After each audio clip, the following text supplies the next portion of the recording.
पिछली कड़ी में आपने जाना कि स्वामी विवेकानंद सिर्फ एक वेदांत ज्ञानी, इतिहासकार एवं धर्मात्मा ही नहीं थे। पत्रकारिता में भी उनकी समान रुचि थी। पत्र पत्रिकाओं के प्रकाशन के लिए वे सदा उन्मुख रहते थे। संपादकीय लेख हो या कविता या गीत लिखने का कार्य हो, वे समान दक्षता के साथ करते थे। पत्रिकाओं के प्रकाशन के लिए धन जुटाते थे। इसके लिए वे अपने शिष्य शिष्याओं के सामने हाथ फैलाने में भी संकोच न करते थे। विदेश प्रवास के दौरान उन्हीं के भेजे हुए धन से कई पत्रिकाएं प्रकाशित हुईं। उनकी ही प्रेरणा से प्रकाशित उद्बोधन पत्रिका आज भी प्रकाशित हो रही है। उद्बोधन के बारे में वे बेहद उत्साहित थे। पहले अंक का संपादकीय लेख उन्होंने ही लिखा था। इस पत्रिका से वे भावनात्मक रूप से जुड़े थे। इसके बारे में शिष्यों से चर्चाएं करते हुए उन्होंने कहा था, उद्बोधन के द्वारा आम जनता के सामने भावात्मक आदर्श रखने होंगे। नहीं की भावना मनुष्य को दुर्बल बना डालती है। तुम्हारे इतिहास, पुराण आदि सभी शास्त्र मनुष्य को केवल डराने का ही कार्य करते हैं। मनुष्य से केवल कह रहे हैं, तू नरक में जाएगा, तेरी रक्षा का कोई उपाय नहीं है। इसलिए भारत की नस नस में इतनी अवसन्नता आ गई है। अतः वेद वेदांत के उच्च भावों को सरल भाषा में लोगों को समझा देना होगा। सदाचार, सद्व्यवहार और शिक्षा का प्रचार कर ब्राह्मण और सर्वहारा वर्ग को एक ही भूमि पर खड़ा करना होगा। उद्बोधन में इन्हीं विषयों पर लिखकर बालक, वृद्ध, स्त्री, पुरुष आदि सभी को उठा दे, तभी जानूंगा तेरा वेद वेदांत पढ़ना सफल हुआ या नहीं। उद्बोधन के लिए स्वामी जी ने जो प्रस्तावना लिखी थी, उसमें भी इन्हीं भावात्मक तथा बलप्रद विचारों के प्रचार पर जोर दिया गया था। भारतवर्ष में वे चाहते थे रजोगुण तथा सत्वगुण का मिश्रण, प्राच्य और पाश्चात्य दोनों संस्कृतियों का मिलन तथा निर्भीक रूप से सत्य मिथ्या का विचार। इन्हीं सब विषयों की मीमांसा को उद्बोधन का उद्देश्य बताते हुए उस अमर रचना में स्वामी जी ने अत्यंत तेजस्वी भाषा में अपने विचारों को लिपिबद्ध किया था तथा इस कार्य हेतु सहृदय, प्रेमी, विद्वत समाज का आह्वान करते हुए उन्होंने स्पष्ट किया था कि उद्बोधन द्वेष बुद्धि छोड़ व्यक्तिगत, सामाजिक अथवा सांप्रदायिक कुवाक्य प्रयोग से विमुख होकर सब संप्रदायों की सेवा के लिए ही अपना शरीर अर्पण करता है। उपर्युक्त प्रस्तावना स्वामी जी ने संभवतः 1897 में लिखी थी, पर उद्बोधन का प्रथम अंक प्रकाशित होते और भी 1 वर्ष अधिक लग गया था। पत्रिका प्रकाशन में ढील होते देख स्वामी जी ने स्वामी ब्रह्मानंद जी को 11 अक्टूबर 1897 को लिखा था। शारदा बेचारे को मैंने बहुत खरी खोटी सुनाई है, क्या करूं? मैं डांटता हूं, पर मुझे भी तो बहुत कुछ कहना है। मैंने खड़े होकर हांफते हुए उसके लिए लेख लिखा है। यह लेख ही संभवतः उद्बोधन की प्रस्तावना के रूप में छपा था। जनवरी 1899 में पत्रिका प्रारंभ होने के बाद भी स्वामी जी का पत्रिका के लिए ये कठोर परिश्रम चलता रहा।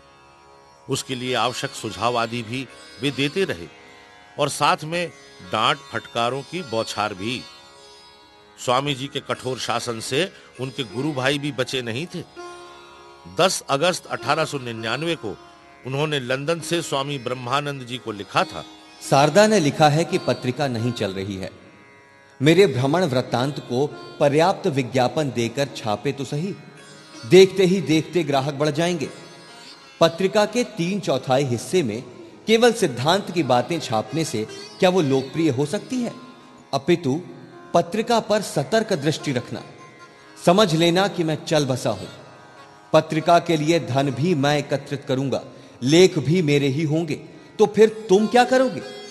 न तो कोई एक पैसा ला सकता है, न ही प्रचार प्रसार कर सकता है। किसी कार्य को संचालन करने की बुद्धि किसी में भी नहीं है। एक लाइन लिखने की शक्ति किसी में नहीं है। वैसे ही सब महापुरुष हैं। आज स्मरण हो आती है उद्बोधन के सर्वप्रथम संपादक तथा प्रतिष्ठाता पूज्यपाद त्रिगुणातीतानंद जी की बात। देखा है ग्रीष्म वर्षा में कितने दिनों तक कभी भूखे कभी अधभूखे रहकर उन्हें प्रेस तथा पत्रिका का कार्य देखना पड़ रहा है। कंपोजिटर नहीं आया है, उन्हें स्वयं दूसरे व्यक्ति की खोज करनी पड़ रही है। दूसरे दिन प्रेसमैन बीमार है, तो कहां से नया प्रेसमैन मिलेगा?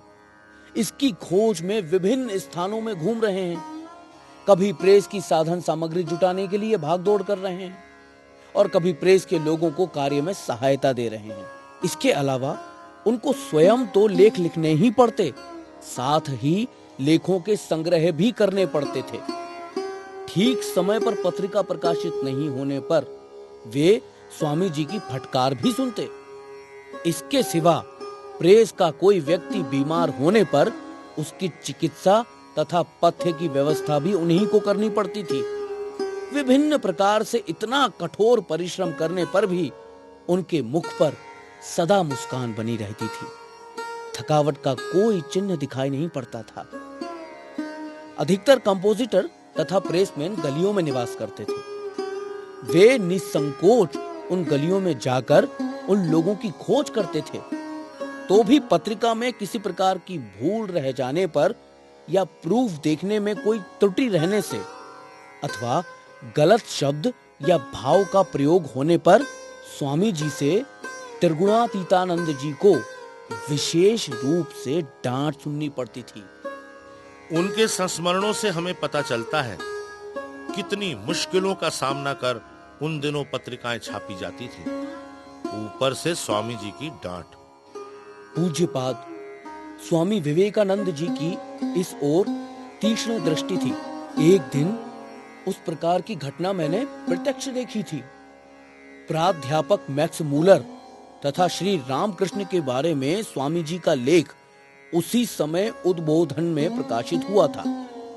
श्री रामकृष्ण की जन्म तिथि के अवसर पर त्रिगुणातीतानंद जी के बेलूड़ मठ जाकर स्वामी जी के सम्मुख उपस्थित होने पर उन्हें देखते ही उद्बोधन में छपे उनके लेख में रह गई भूलों का उल्लेख करके स्वामी जी ने उनकी बेहद भर्त्सना की। त्रिगुणातीतानंद जी ने कहा, किस प्रकार के अनपढ़ लोगों को लेकर कार्य करना पड़ता है यह तो तुम समझना नहीं चाहते। तब स्वामी जी ने कहा,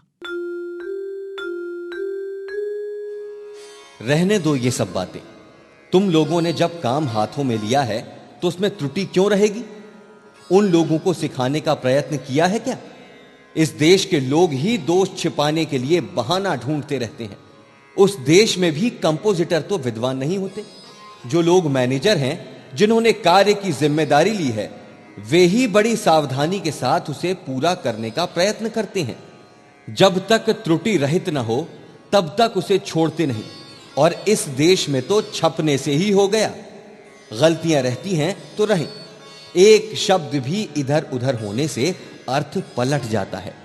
कितनी सावधानी से प्रूफ देखना पड़ता है। तुम लोग यदि पत्रिका में भूल छापोगे तो लाभ क्या हुआ, बोलो तो? बाहर से भर्त्सना करने पर भी स्वामी जी के अंतर में अपने गुरु भाई के प्रति अगाध विश्वास और असीम प्रेम था।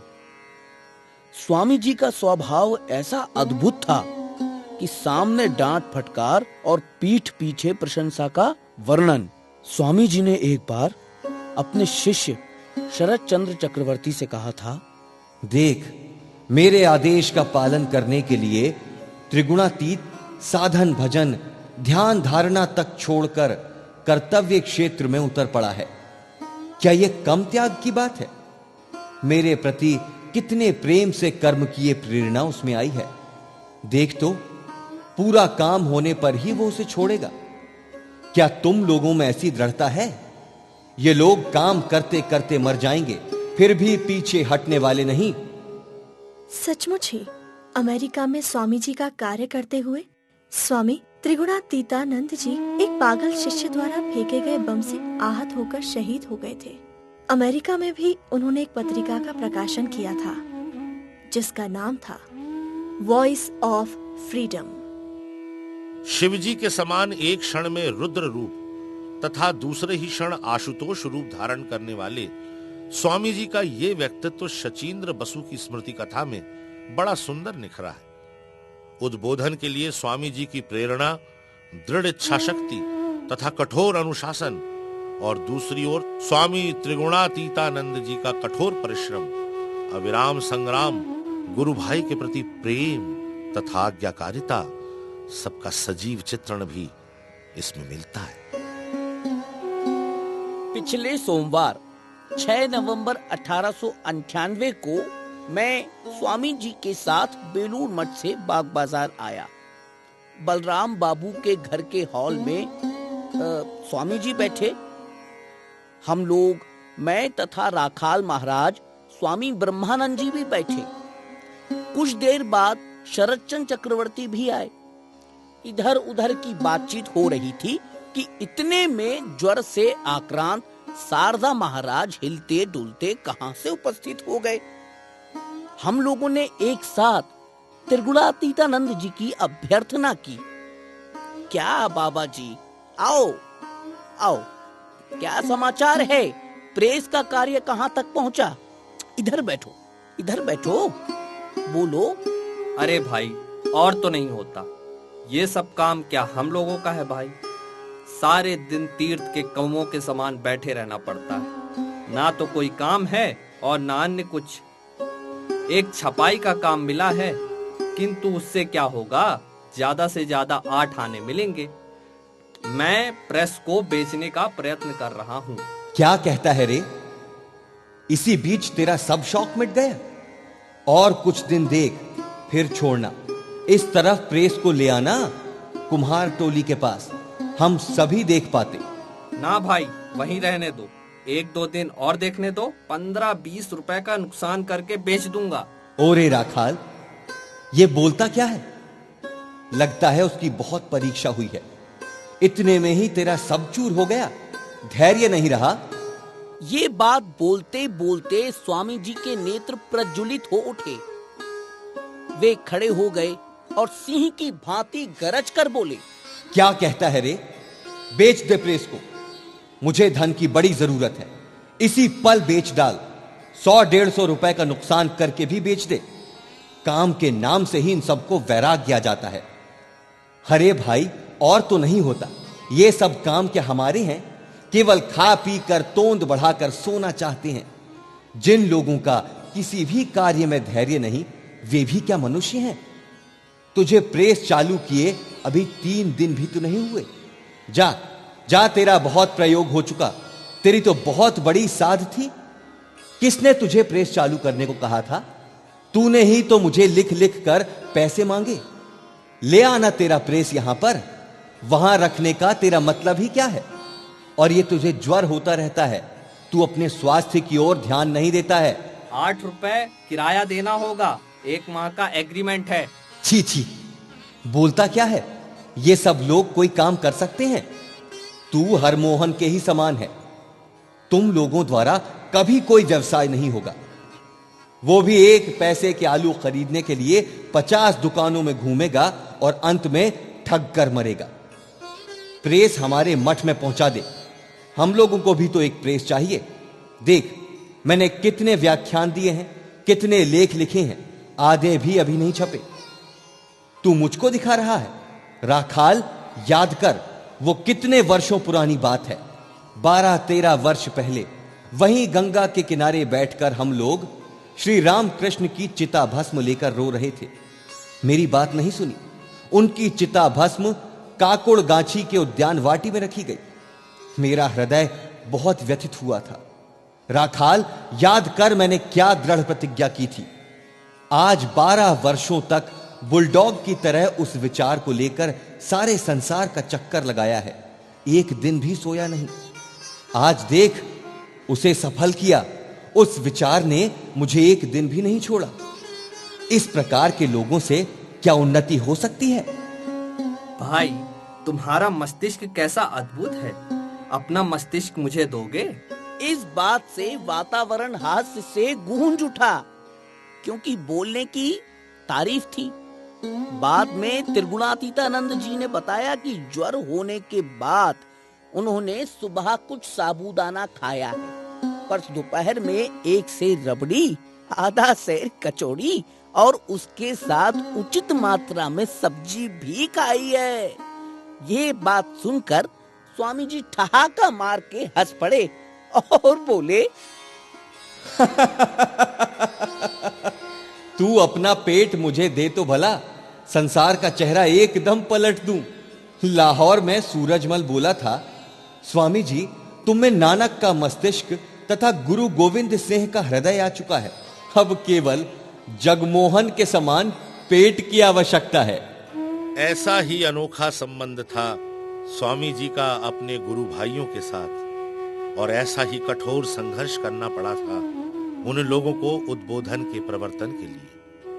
इसी प्राण पण प्रयत्न, तपस्या तथा संकल्प के फलस्वरूप इस पत्रिका ने आज 100 वर्षों के बाद भी अपना अस्तित्व बनाए रखा है। इसकी लोकप्रियता का प्रमाण यह है कि आज इसके 60,000 नियमित ग्राहक हैं।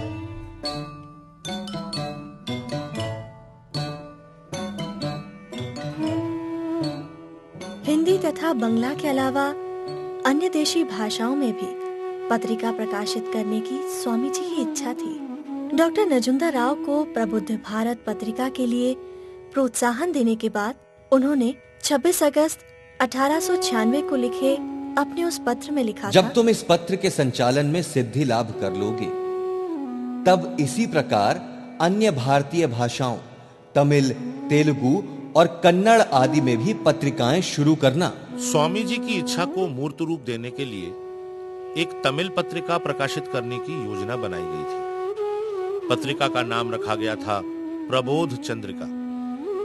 प्रबुद्ध भारत के संपादक श्री राजम अय्यर ही उनके संपादक होने वाले थे, पर उनके आकस्मिक निधन से पत्रिका प्रकाशित न हो सकी। खैर, स्वामी जी की इच्छा पूर्ण हुई अवश्य, किंतु उनके देहावसान के बाद सन 1921 में श्री रामकृष्ण मठ चेन्नई द्वारा श्री रामकृष्ण विजयम नाम से एक तमिल मासिक पत्रिका आरंभ की गई। आज तमिलनाडु की अत्यंत लोकप्रिय पत्रिकाओं में इसकी गणना है। वर्तमान में इसकी प्रसार संख्या लगभग 90,000 है। ये किसी भी धार्मिक पत्रिका के लिए गर्व का विषय हो सकता है। श्री रामकृष्ण मठ चेन्नई से ही एक तेलुगु मासिक पत्रिका श्री रामकृष्ण प्रभा सन 1944 से प्रकाशित हो रही है। वर्तमान में इसके लगभग 7,000 वार्षिक ग्राहक हैं, जिसमें लगभग 500 आजीवन सदस्य शामिल हैं। वैसे ही मठ के त्रिचूर केंद्र से 1914 ईस्वी से प्रबुद्ध केरलम नामक एक मलयालम मासिक पत्रिका प्रकाशित हो रही है। फिलहाल इसके लगभग 10,000 वार्षिक सदस्य हैं, जिनमें करीब 2,000 आजीवन हैं। रामकृष्ण मठ नागपुर द्वारा सन 1975 से मराठी में जीवन विकास नामक जीवित मासिक पत्रिका प्रकाशित हो रही है, जिसकी प्रसार संख्या 10,500 है। इस प्रकार स्वामी जी के अपने जीवन काल में ब्रह्मवादिन, प्रबुद्ध भारत, उद्बोधन तथा कम से कम और भी 3 अंग्रेजी पत्रिकाओं का प्रत्यक्ष रूप से प्रवर्तन किया गया था, तथा अन्य कई पत्रिकाओं के प्रवर्तन में परोक्ष रूप से सहायता प्रदान की गई थी, जिनमें वसुमती, डॉन आदि शामिल हैं। स्वामी जी के देह त्याग के बाद भी कई पत्रिकाओं का प्रवर्तन उन्हीं की प्रेरणा से उनकी भावधारा को मूर्त रूप प्रदान करने के लिए हुआ है और हो रहा है। स्वामी जी ने कहा था, हो सकता है कि मैं इस शरीर को पुराने वस्त्र की भांति त्याग दूं, किंतु अपना कार्य बंद नहीं करूंगा। मैं सर्वत्र लोगों को प्रेरणा देता रहूंगा, जब तक कि जान न लें कि वे ब्रह्म स्वरूप हैं।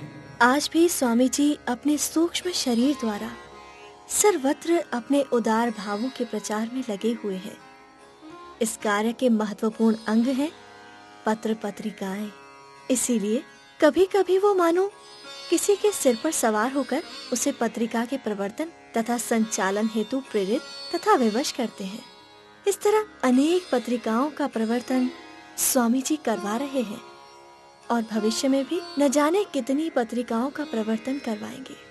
धन्य है वे, धन्य है जिन्हें स्वामी जी ने इस महान कार्य के लिए यंत्र स्वरूप चुना है या फिर चुनेंगे।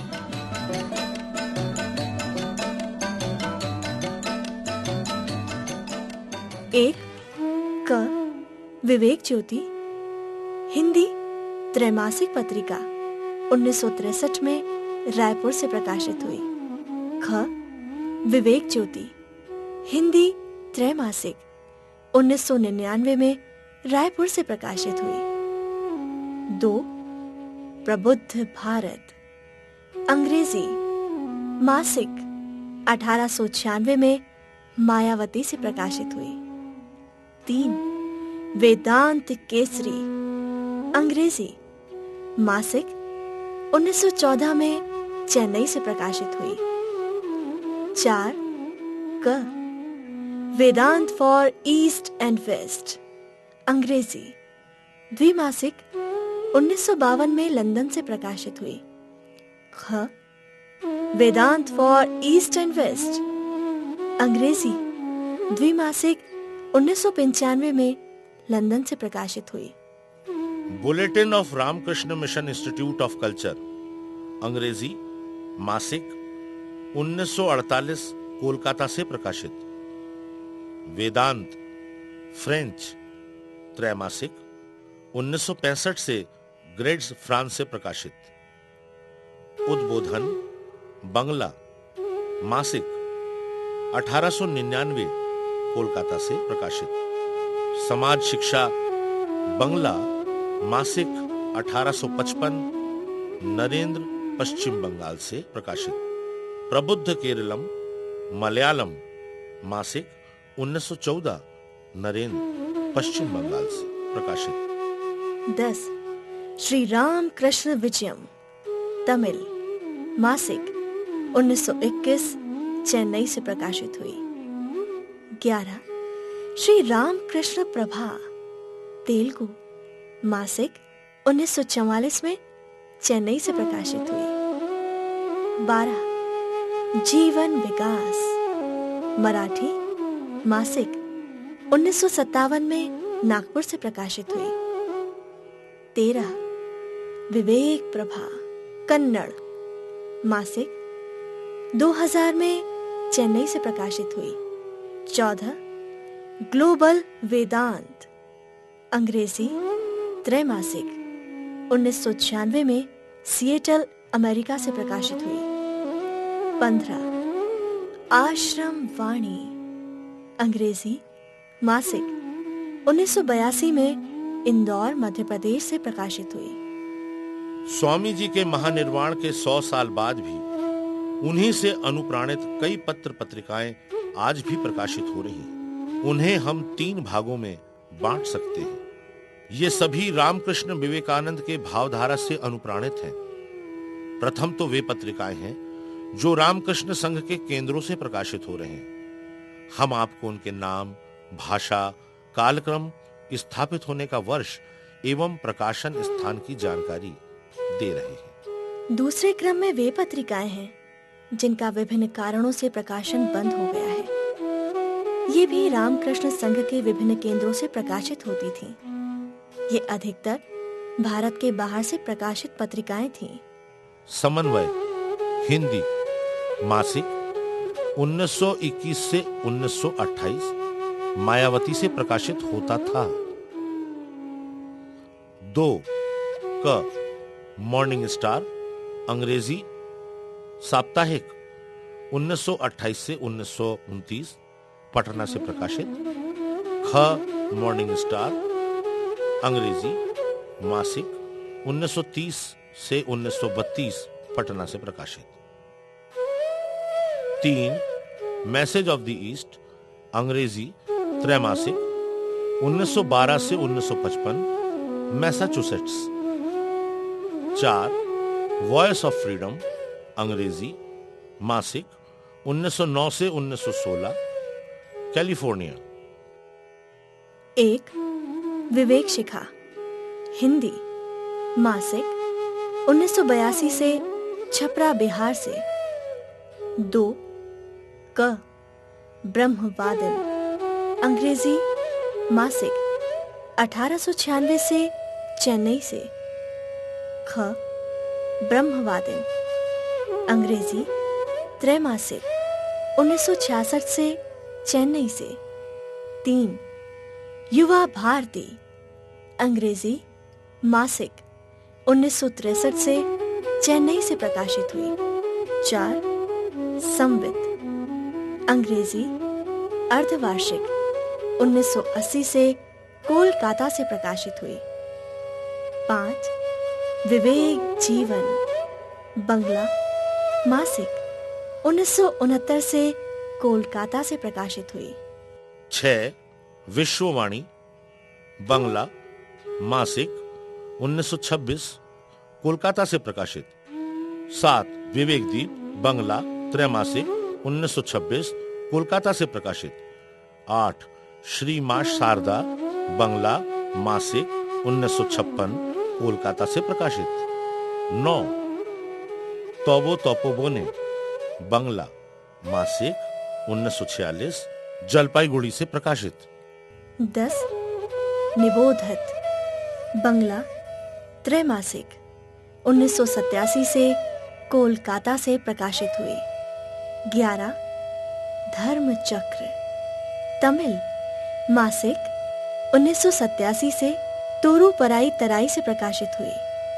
12 तुलसी सुगंधम मलयालम मासिक 1987 टोट्टापालेम से प्रकाशित।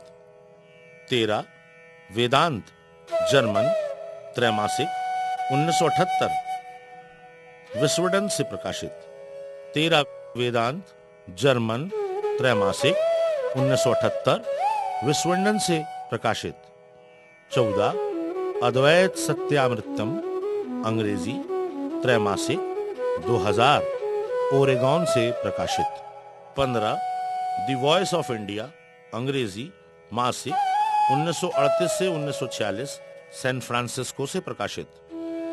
16 वेदांत एंड दी वेस्ट अंग्रेजी द्वैमासिक 1938 से 1970 हॉलीवुड से प्रकाशित। 17 पैसिफिक वेदांतिन अंग्रेजी मासिक 1902 कैलिफोर्निया से प्रकाशित। तीसरे क्रम में वे पत्रिकाएं आती हैं जो रामकृष्ण संघ के बाहर से प्रकाशित होती हैं और आज भी सक्रिय हैं। युग प्रवर्तक विवेकानंद, परिकल्पना श्री राम तिवारी, समन्वय संजय यादव, मध्य प्रदेश शासन संस्कृति विभाग, स्वराज संस्थान संचालनालय की प्रस्तुति।